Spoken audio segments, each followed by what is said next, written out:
Hi everyone. In this video series, we want to address a topic that affects many people, unfortunately probably also in your environment, eating disorders.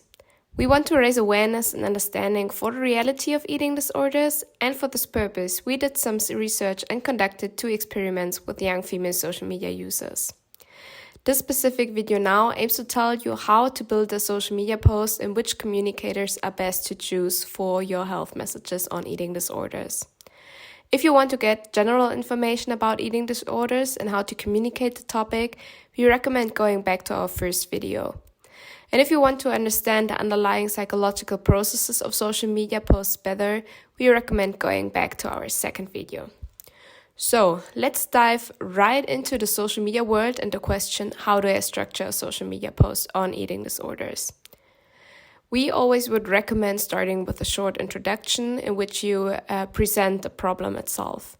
In this introduction, you can start with a compassionate and supportive tone. You can explain what eating disorders are, and you can also explain the symptoms, for example.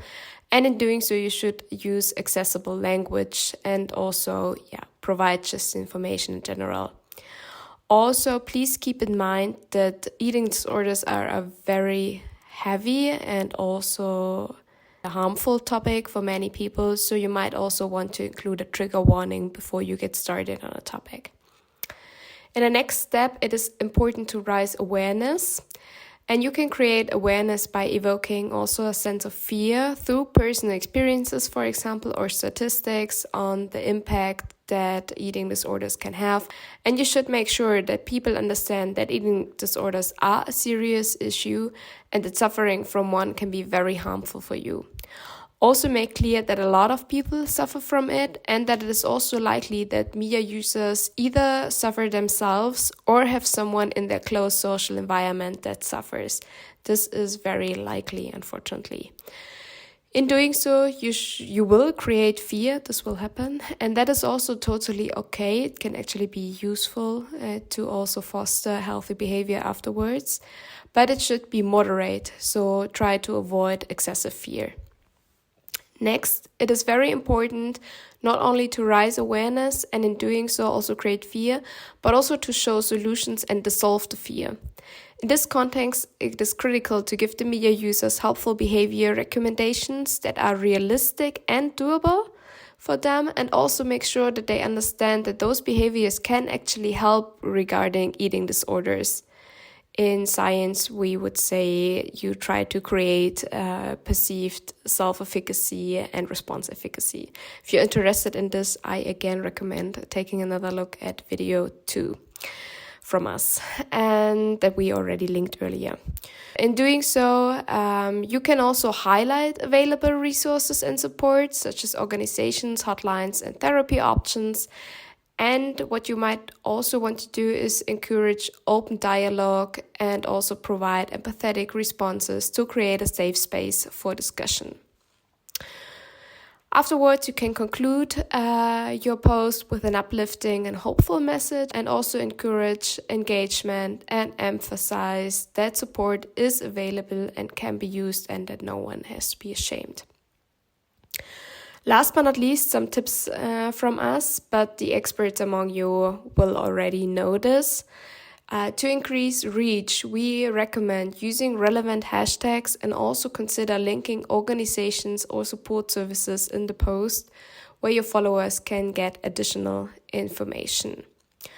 So this was a very quick guide on how to build a social media post on eating disorders. Now to the question, who should communicate those social media posts?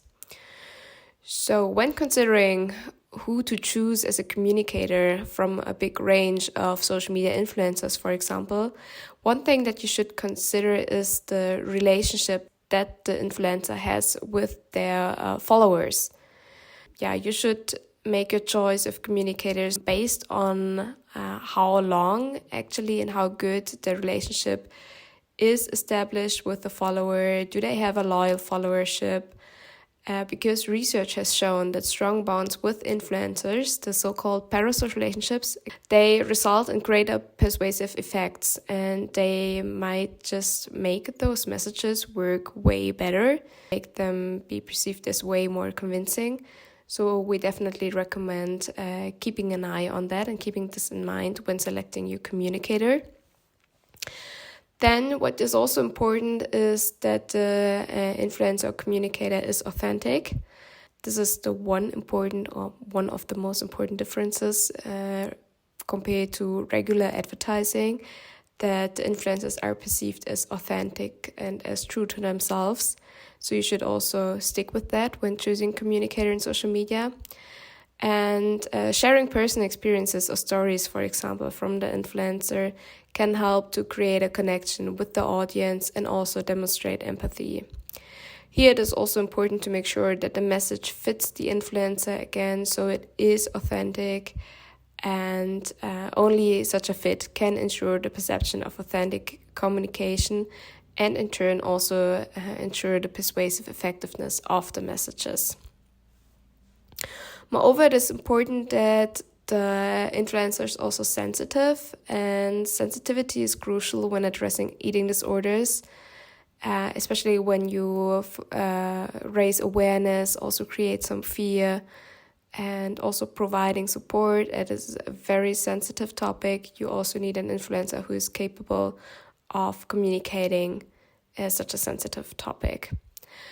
Which is also nice, also linked to the previous point with the fit and authenticity, is that the influencer is also promoting a positive body image and self-acceptance, that she's also embracing diversity and self-love and emphasizing overall well-being and mental health, because only then it can be both authentic and sensitive.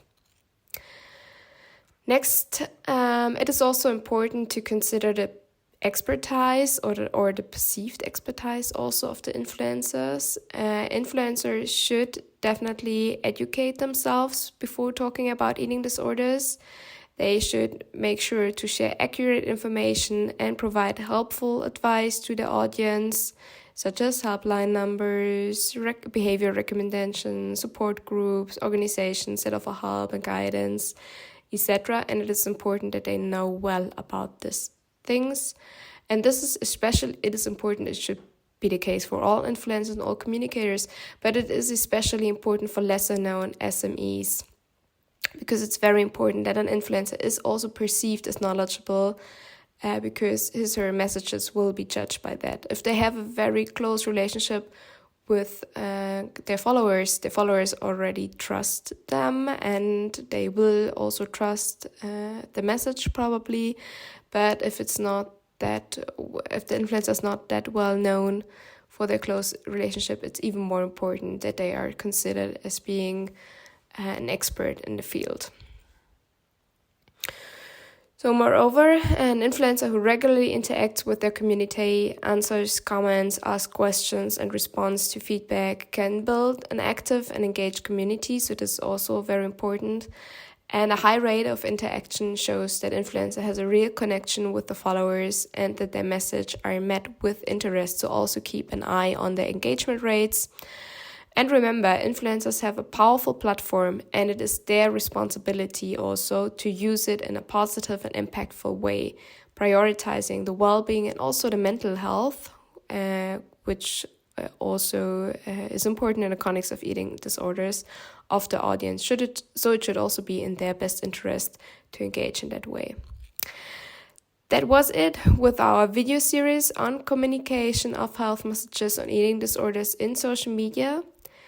Last but not least, a special thank you goes to all the participants of the 2 studies we conducted. It helped us enormously to shed light on the determinants of successful communication of health messages. So thank you very much for participating. Moreover, we would also like to thank the Vogelstiftung Dr. Eckernkamp again for funding our research, and also Dr. Unterecker from the University Hospital Würzburg, because he supported us very much during our research and gave us a lot of information on the medical aspects of eating disorders. And we would also like to thank Marie Kluse, whose pictures we could actually use for our study material. Thank you, Marie. Okay, and thank all of you for watching. If you know people who are affected or people who could benefit from this video as they communicate on eating disorders or they would like to communicate on eating disorders, please feel free to share it with them. Thank you.